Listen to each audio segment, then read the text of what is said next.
Ladies and gentlemen, welcome to this session on 70 years of India-Russia relationship, the way forward. I think we are going to discuss the longest surviving relationship today.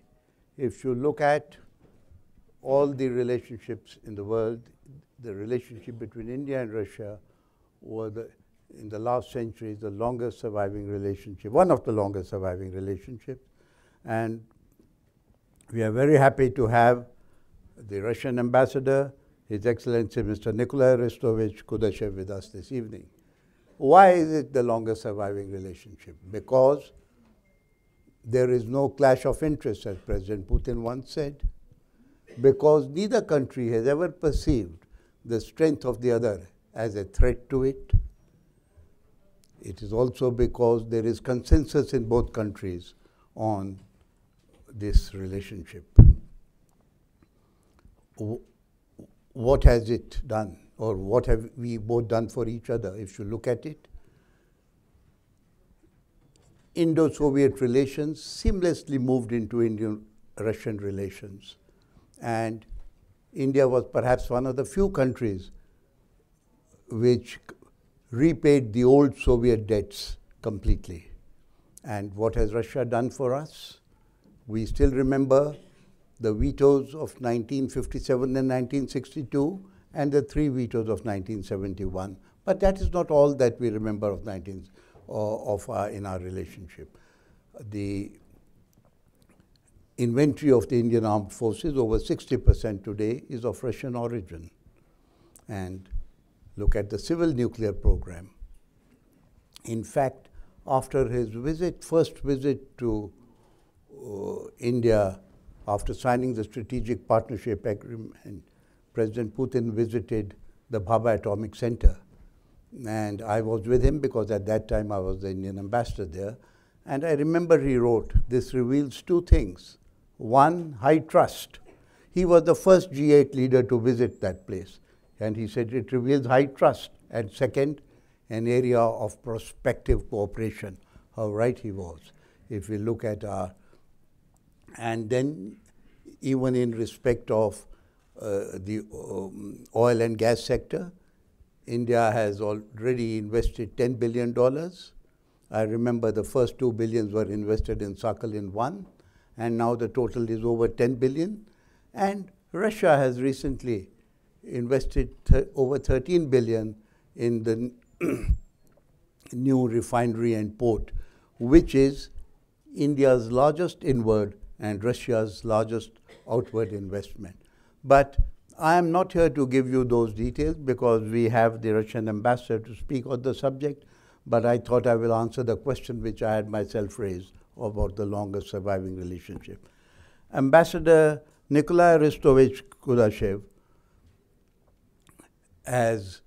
is a distinguished member of the Russian Foreign Service, having joined nearly 40 years ago, 38 years ago, and he has served in important positions in the Russian Foreign Office and in their missions abroad in Singapore, Philippines. He's been ambassador there. He was in India for 6 years before he came recently as ambassador. So I don't want to come between you and him. It's my great pleasure to request the ambassador to come and speak to us on the subject. Ambassador Kudashev.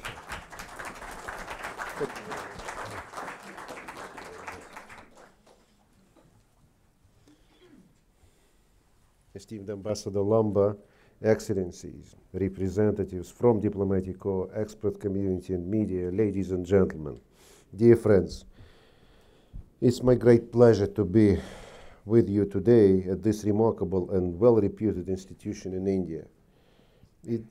It's really a pleasure, and this opportunity given to me to talk to you in a friendly and unbiased environment would really testify to the special and privileged strategic relationship between Russia and India. Thank you very much.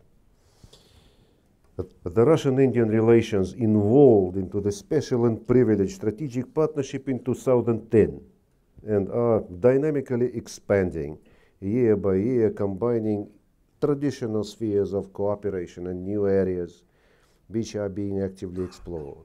Old ties of friendship and 7 decades of unfailing mutual support on the most crucial issues in the international arena become even more relevant today, when the world slides to turbulence and chaos, with the global agenda becoming extremely politicized.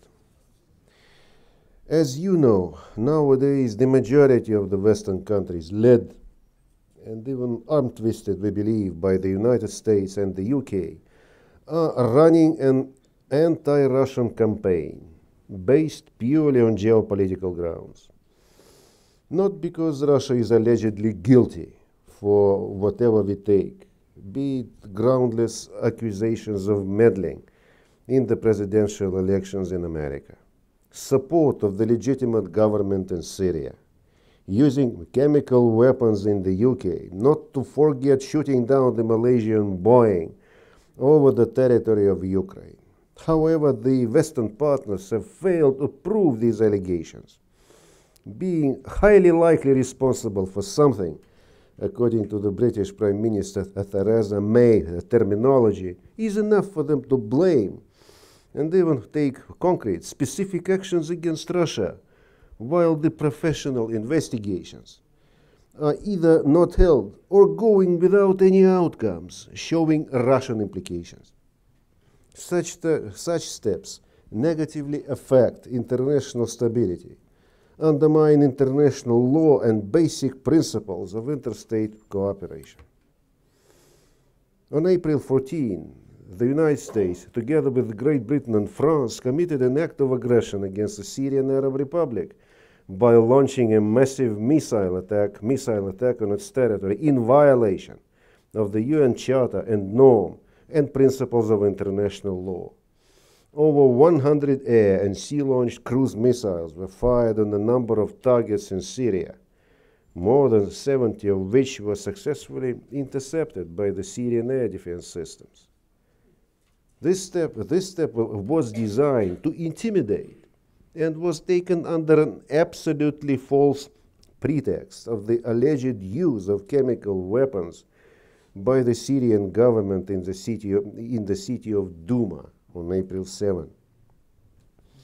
Having visited the site of the would-be chemical attack, Russian military experts did not find any traces of chlorine or any other toxic agent.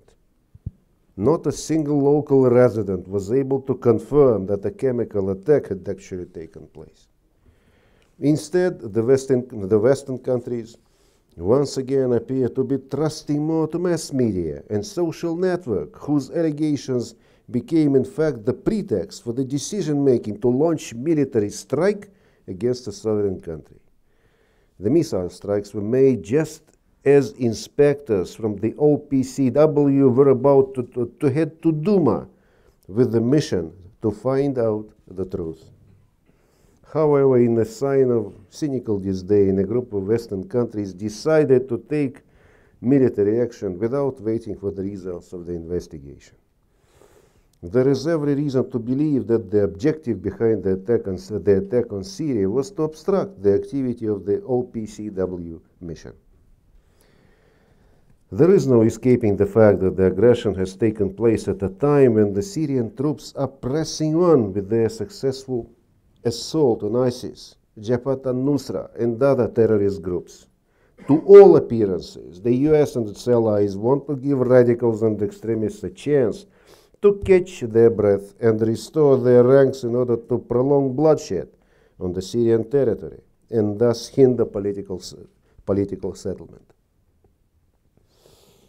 It is becoming absolutely clear that those in the West who hide behind humanitarian rhetoric and try to justify their military presence in Syria by the need to finish off jihadists, in reality share their goals and they're working towards breaking up the country. This conclusion is proved out by the categorical refusal of the USA and its allies to assist in the restoration of the Syrian regions liberated by the government army. Last of all, this act of aggression dealt a powerful blow to the efforts to invigorate the Geneva political process on the basis of the United Nations Security Council Resolution 2254, which unanimously reaffirmed the commitment to respecting the sovereignty and territorial integrity of the Syrian Arab Republic. We urge to immediately put an end to this highly dangerous line of the Western leaders to break down all the agreements on ways to reach Syrian settlement. As President Vladimir Putin said, Russia condemns in the strongest possible terms the attack against Syria, where Russian military personnel are assisting the legitimate government in its counter-terrorism efforts. Through its actions, the US makes the already catastrophic humanitarian situation in Syria even worse and brings sufferings to civilians. In fact, the US pandas or the terrorists have been tormenting the Syrian people for 7 years, leading to a wave of refugees fleeing this country and the region. The current escalation around Syria is destructive for the entire system of international relations. History will set things right, and the West already bears the heavy responsibility for the bloody outrage in Yugoslavia, Iraq, and Libya. As for another resonance incident of the 4th of March, nerve gas attack with the use of the so-called Novichok agent against the Russian double agent Sergei Skripal and his daughter Yulia. Our British colleagues are refusing to answer dozens of questions on that case, which were asked on different dates and even updated by us.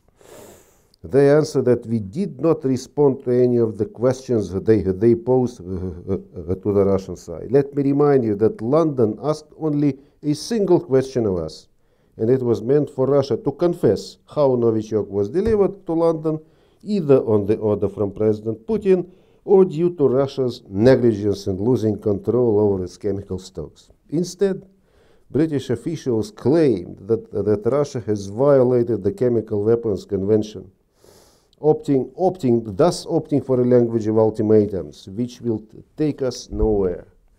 What is more, London has denied the Russian Federation its right of consular access to the Russian citizens. As you know, in the Skripal case, the British specially invited the group of OPCW experts. It was done exclusively in a bilateral matter. It was announced that the others would be informed about the conclusions reached by the group.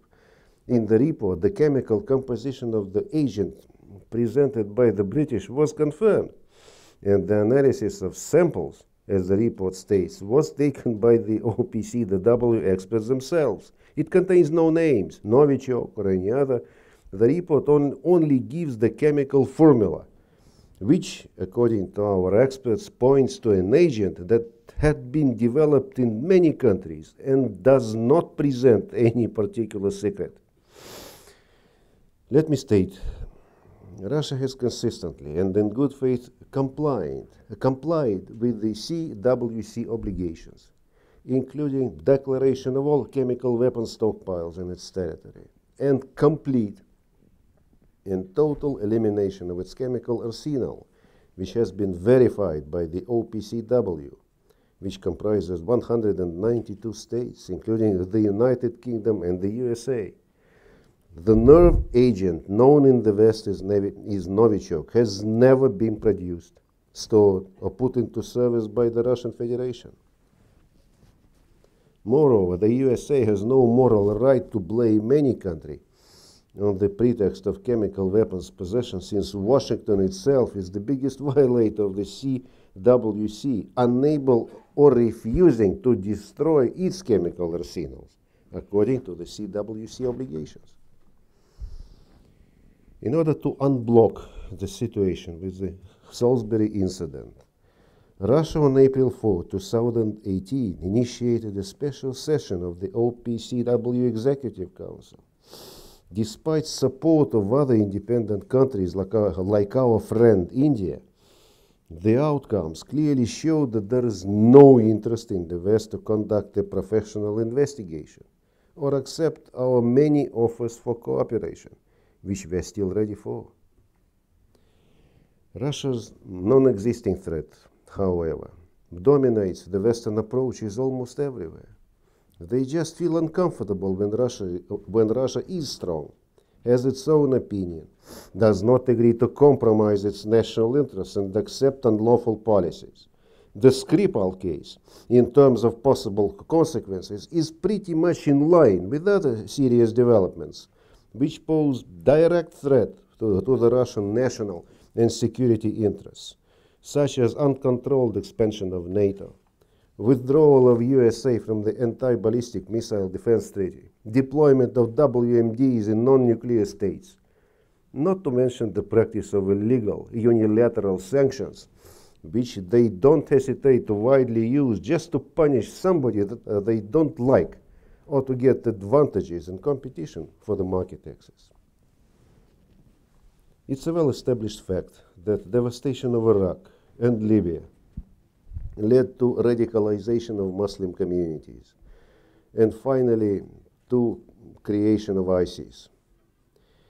Cruel intervention in domestic affairs, followed by thousands of victims amongst the civilians and asylum seekers, don't prevent the Western powers to claim that they are peace champions. There is no clear answer on what legal ground the American forces are still present in Syria, highly likely not to allow any successful stabilization efforts led by Russia prevail. It's an open question. Whom should we mean when we hear from Washington stating that it's important to behave according to international law? There is no other explanation, rather, the deep crisis in the West, when the only reason which seemingly may unite it is Russia. This reason remains geopolitical and sometimes clearly used to divert attention from other vital problems which they are unable to resolve. They lose their reputation as responsible players in many other regions due to the growing independent voice of emerging economies. Fear the truth, remain unable to recognize their failures. What is worse, anti-Russian sentiments have become integral part of their domestic politics, which makes it even more difficult for them to return the relations back to normal. Russia, as a responsible power, consistently calls for the consolidation of international peace and security, for the comprehensive settlement of any situations and crises by means of a constructive dialogue and open interaction. We are ready to respond to any threat, but prefer the way of cooperation and mutual respect. That is exactly what we value when we speak about our partnership with India.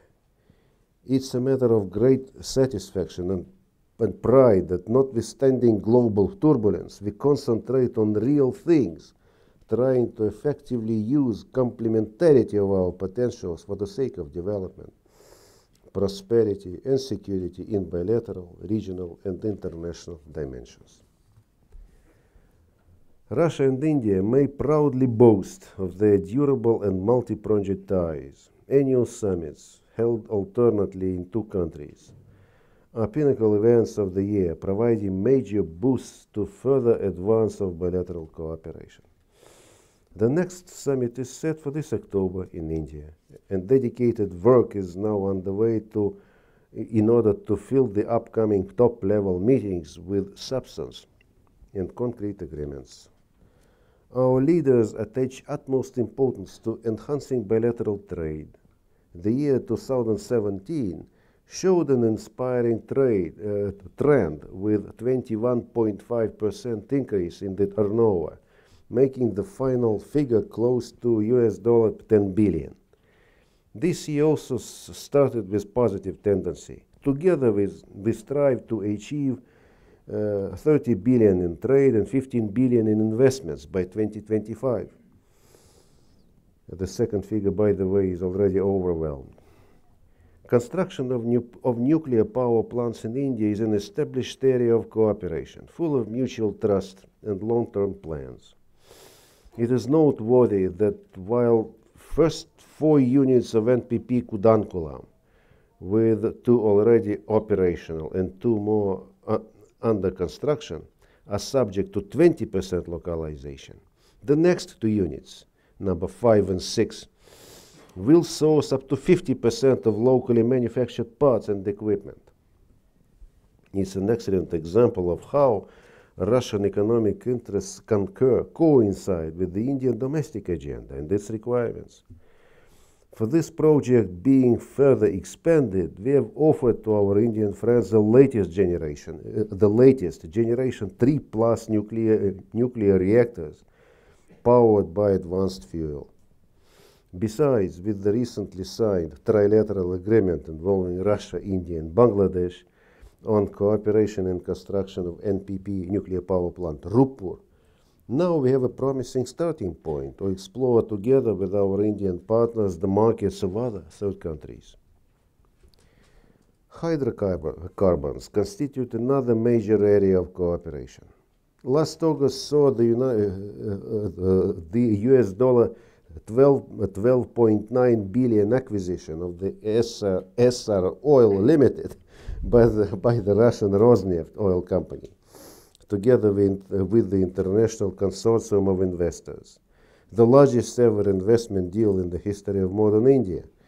Indian companies have made huge investments in the Russian oil fields, totally amounting to US $10 billion, seeking to diversify its energy basket and ensure national energy security. Such two-way, mega-scale commitments contribute to greater trust, mutual understanding, and aspirations.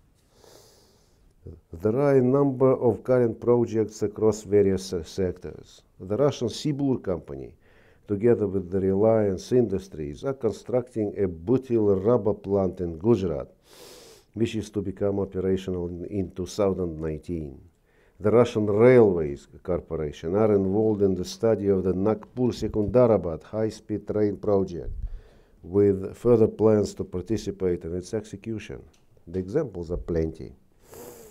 We also see much potential in future activities of the Russian Export Center, a government institution aimed at facilitating Russian small and medium exporters with financial and non-financial support. It has received the permission to open its branch in Mumbai with a separate office in New Delhi. We believe that direct contacts in general are indispensable in terms of creating awareness of mutual opportunities and building trusted relations. Therefore, such major economic events as the St. Petersburg International Economic Forum, this May 24 to 26, Innoprom 2018, Yekaterinburg, July 9 to 12, the Eastern Economic Forum, Vladivostok, September 11 to 13, serve as excellent platforms for establishing and enhancing B2B and interregional cooperation contacts. Bilateral military and technical cooperation, which goes back to the early days of the Indian Republic, is also undergoing qualitative transformation, reflecting the new realities and requirements, including transition from buyer-seller approach to sophisticated and sensitive technology transfer, which no other countries are able to enjoy to date. About 60 to 70% of military equipment, armaments, and ammunition in India are of the Soviet or Russian origin. It's a matter of our pride. And that is another solid indication of the high level of mutual trust. Among the most remarkable examples, the joint venture BrahMos, which celebrates its 20th jubilee this year, represents a successful cooperation and full-fledged win-win partnership based on technology transfer, joint research and development. With the missiles' land and naval versions being already in service, the recent air version test completed the tactical cruise missile triad for India. An advanced hypersonic version, BrahMos Mark II, is under joint development with projected top speed, double of the current BrahMos 1 and exceeding Mach 5. In the pipeline, best in the world S-400 air defense missile systems and guided missile frigate supplies, the 5th generation fighter jet project, the Kamov 226T helicopters, to be also produced here under the aegis of Make in India, and other initiatives. The format of military-industrial conferences launched last March is aimed at promoting substantially different mode of interaction involving joint research, development, and production of advanced defense systems. In this respect, the ambitious Make in India initiative offers unlimited opportunities, with engagement of Indian private defense manufacturers being another new feature. By the way, the 3rd session of this military-industrial conference was conducted very recently in Chennai on the sidelines of the DEF Expo 2018 exhibition. We are also very proud to conduct a regular, large-scale military exercise. Our recent achievement in this regard combined 3 forces drills in 2017. The next of the kind would take place next year. Again, it is something which India also doesn't have with any other country in our take.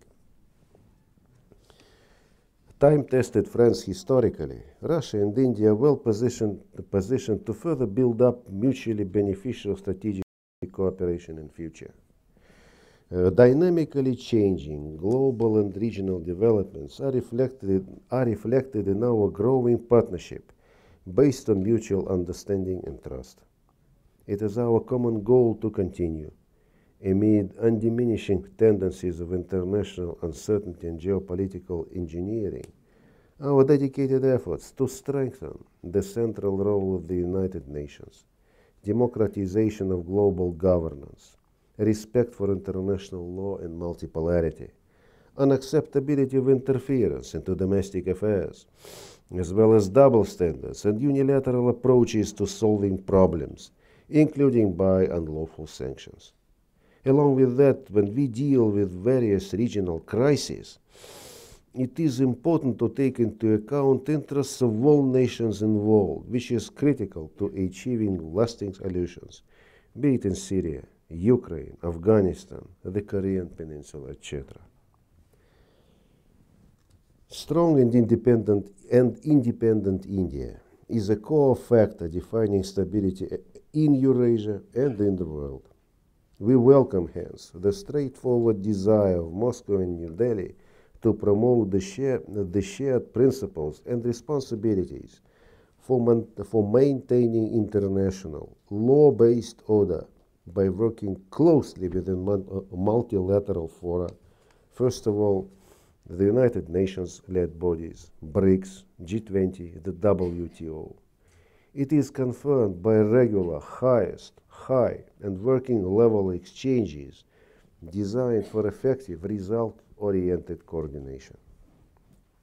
Russia and India, as global partners, are of the similar view regarding the need to prioritize implementation of the United Nations-based mechanisms and decisions to fight international terrorism, to establish rules-based responsible behavior in the information security domain, to prevent arms race in outer space, to support the international trading system and prevent protectionist practices, to shape just and equal global financial architecture, to strengthen climate change regime under Paris Agreement, to avoid politicization of regional crises and human rights issues.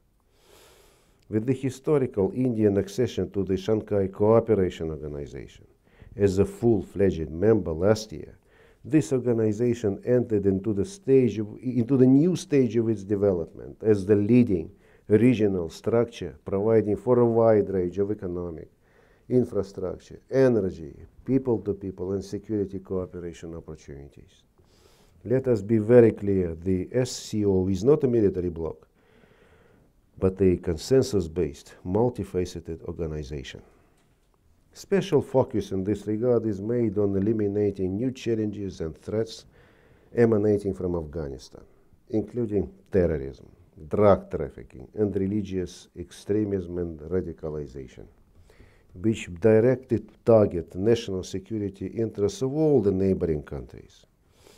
These interests have been mostly ignored by the foreign military presence there for more than 16 years already, while the situation in this war-torn country has been worsening year by year.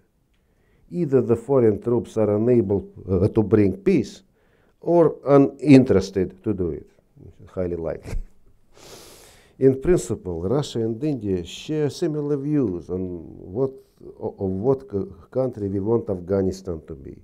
Naturally stable, independent, peaceful, democratic, prosperous, friendly to all neighbors, sovereign and well connected to the regional economic network. However, the results of the continuing foreign presence cannot be deemed as a success in any form, which is also true for the most of the formats designed for the Afghani settlement. It is clear that ideas of military solution are disconnected from the historical experience and today's reality. Fight against terror needs a comprehensive approach in Afghanistan and should first of all involve decisive steps to effectively fight against opium cultivation. This part, in fact, is missing in the US new strategy. According to the United Nations statistics, each and every year drugs production is dramatically increasing in that country. Raised funds are the major source of financing. Raised funds are the major source of financing terror there. Another big issue: illegal arms and ammunition smuggling within Afghanistan. Innumerable volumes of donor support remain ineffective due to the problems of corruption and weak administration. Being defeated in Iraq and Syria, the ISIS is spreading its influence in the eastern and northern provinces in Afghanistan. Another open question is who is helping ISIS to move there. And its emissaries are penetrating the Central Asia states, fueling radicalization in local Muslim communities and calling for a global jihad. This issue is of immediate concern for Russia, since we have historically robust people-to-people contacts with these countries. And if any further escalation occurs there, the danger of huge migration flows to Russia that would contain radicalized elements is real. Russia, India and other countries make a large contribution to support the national unity government and its security forces. However, in the absence of an intra-Afghanistan political process, the Taliban fully or partially controls almost half of the country, waging outrageous hostilities and organizing sabotage. We wish it or not, dialogue between Kabul and Taliban, irrespective of how highly challenging it is the only way forward for the sake of a lasting national reconciliation. Announcement by President Ashraf Ghani of the recent initiatives in this regard is a welcoming step. The Afghan-led principle should reflect a consensus among Afghanis, while the way of ultimatums and recipes from afar don't help. The problems of Afghanistan are impossible to resolve without taking on board every neighboring country. Excessive pressure on certain states would just antagonize them and make numerous problems even more complicated. There is growing demand for cooperation and unifying agenda rather than implementation of geopolitical projects which lead the region to chaos. That is why we are focused on building consensus among the regional countries under the aegis of the Shanghai Cooperation Organization Afghanistan Contact Group with Kabul as its permanent co-chair, as well as the Moscow Dialogue. We are aimed at comprehensive support of Afghanistan by broader involvement of this country into the established cooperation network, including joint implementation of social, economic, infrastructure, education, health, security, and anti-drugs related projects. We are looking forward to solid Indian contribution towards this end. We are also ready for practical cooperation with the US. Let us make it very clear, it is not about leadership in the region, but real security problems which are the matter of growing concern, especially for those who are here by geography. Only unified approach by all countries, including the regional neighbors, setting aside bilateral disputes, will send a solid and responsible signal to not only the Taliban, but also everybody among us. That would be very important confidence building step. This logic also guides us towards further developing relations with Pakistan, which is, on the other hand, Russia's historic and important regional partner as well. These ties are not emanating from the regional balance of power equations, but growing on their own merits. They got new impetus since Islamabad has become the SCO member state, and it is in the interests of the regional stability to help Pakistanis as well as Indians to effectively adjust themselves to the new forms of cooperation offered by the SCO and to enhance their anti-terrorism capacity. Importantly, we don't look at the situation in the region from the point of view of bilateral disputes, which we are not in a position to interfere or take sides. There should be a realistic and comprehensive approach to the issues of common interest rather than a geopolitical one. We are open for contacts with every country, especially if it would help to ensure the regional stability, which, on the other hand, also remains largely dependent on constructive relations between New Delhi and Islamabad. No doubt that existing disagreements between India and Pakistan should be resolved politically and diplomatically, according to the provisions of the 1972 Shimla Agreement and the 1999 Lahore Declaration. We believe in dialogue and stand ready to support it if requested by both sides. Russia, by the way, remains consistent in exercising the same approach, seeking unifying agenda when we speak about cooperation in the Asia-Pacific and Eurasia as a whole, where India, by objective reasons, is one of the leading players. It is a big space, which needs more interaction and more connections. Russia and India are among the most interested nations in terms of promoting regional connectivity.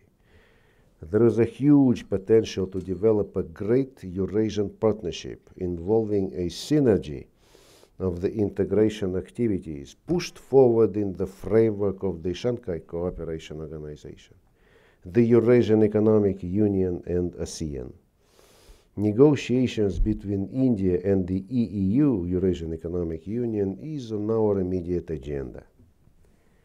Effective implementation of the North-South Transport Corridor initiative is of big importance, especially when we are talking about how to increase our trade and economic linkages with India.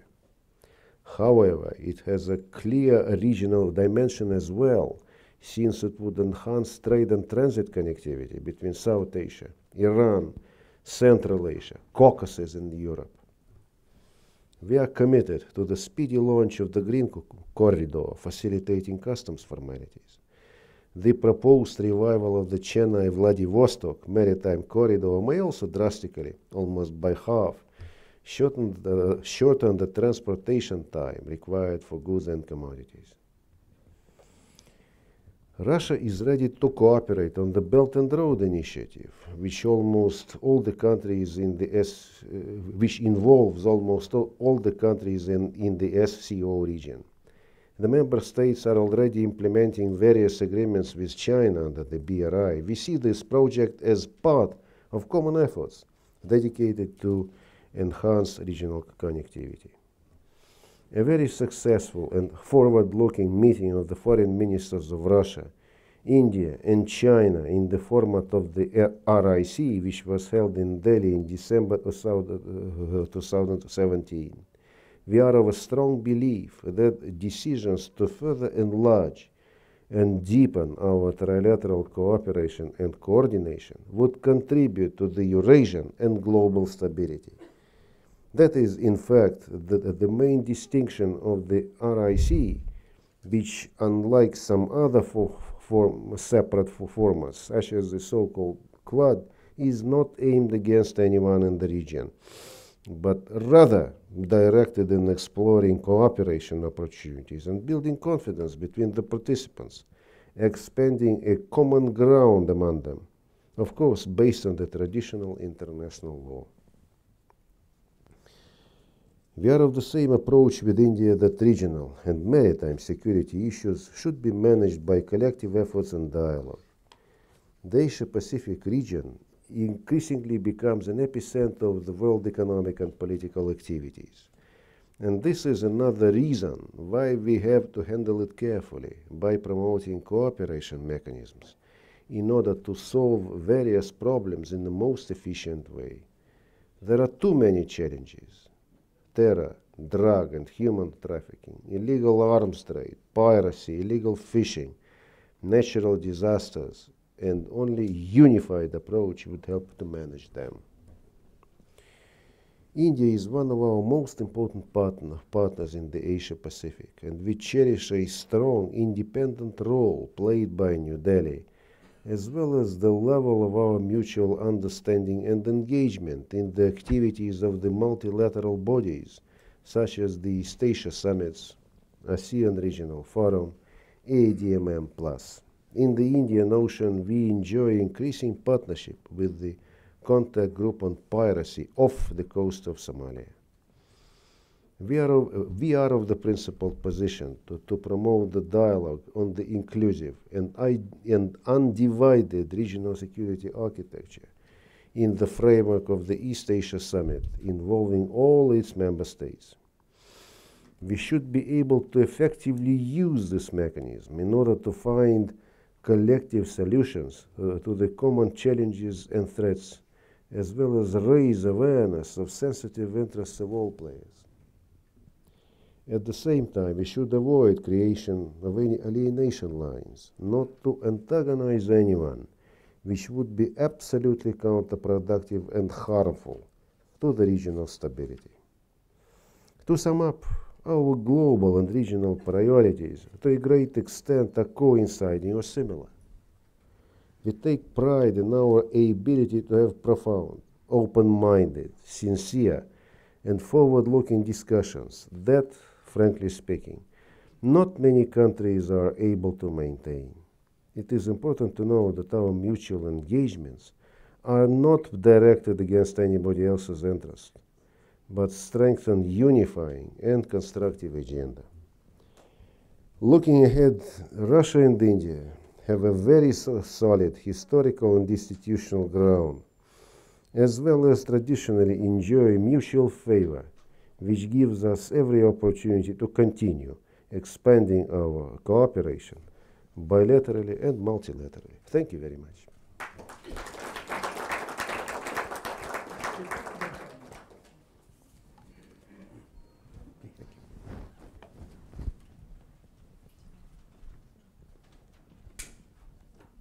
Thank you, Ambassador, for a very detailed talk.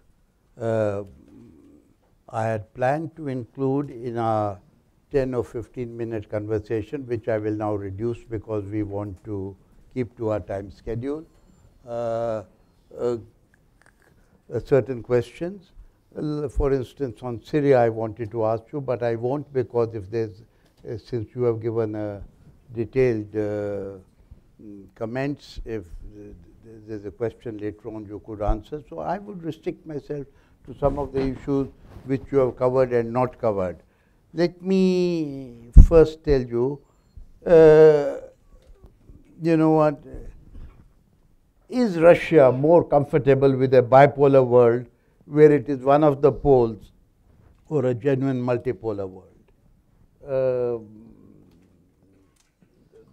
That's what, and along with it, I wanted to ask you, how does Russia intend to address the demographic imbalance with China in its Far East? So after that, I'll come to a question on Afghanistan before we open it to the audience. Well, sir, as a matter of fact, the bipolar world is an outdated concept, is a worn-out concept, and our definite choice, our definite preference for today is multipolar world, where where, well, different countries, different peoples, different concepts could coexist and could enrich one another. And in my take, the BRICS increase fertility, and that's what we are doing. And that's what we are doing now. The population is growing. The population of Russia is growing, proceeding from the stable and predictable internal environment.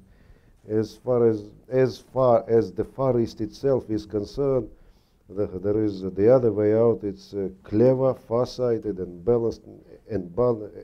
balanced immigration strategy. That's the item which the government of the Russian Federation is currently working upon. A clear-cut immigration strategy is being developed, as far as I understand, which makes the national treasure, the natural resource of the Far Eastern region, available to multiple nations, India included, by the way, but subject to Russia's national laws and enlightened rules of international behavior. Well, coming back to the first part of your lecture, would you say that the current phase of tension with NATO is a passing phase? Passing phase, what? Is a passing phase in your relations with the NATO countries, the current tension? Unfortunately not, sir. The tensions are there. And there is no, and as far as I understand, there is no convincing reply as yet on the NATO side. Why is it, and what is finally the purpose of this expansion? We do not see any reason behind it. Well, recent contacts with NATO would not are not regarded, well, in my take, that they could not be regarded as successful and convincing enough. So that there is a space for continued effort. But anyway, confrontation is not our choice. We fought too many wars. One more question. Yes, sir. Because I want to give time to the audience a little time. You spoke on Afghanistan. You spoke about a solid Indian contribution. You spoke about signals to Taliban. You also spoke about India-Pakistan relations. But my question is, does Russia see Pakistan as a reliable partner for addressing its interest in Afghanistan? Well, sir, what I can say, well, I'm Russia's ambassador to India, and I'm not supposed maybe to comment exactly upon the Pakistan's foreign policy, but in my take, sir, well, naturally, but in my take, the credibility of Islamabad after this country joined the Shanghai Cooperation Organization, after this country started to take serious measures to curb the financing of terror. Well, the credibility of Pakistan is growing, and there is no reason, no sense to deny its wish, to deny its will to be a part of the regional and global effort to fight terror, to search for stability, and to enhance economic integration. That's well, you know, we agree on so many things, and I believe in the old dictum that if two people agree on everything, then one is unnecessary. So there is, maybe we don't agree on this point completely, but on this point, I would, and you will please appreciate that I have very little time, so we will be able to take about 5 questions, and I'd like to include all sectors. Nikolay Kudashev, for a very detailed presentation and for patiently answering all the questions. The large gathering here is a testimony to the relations between our two countries, and I would like to conclude with what he said. that the relations between India and Russia are unique and second to none. Thank you. Thank you very much. Thank you very much for hospitality.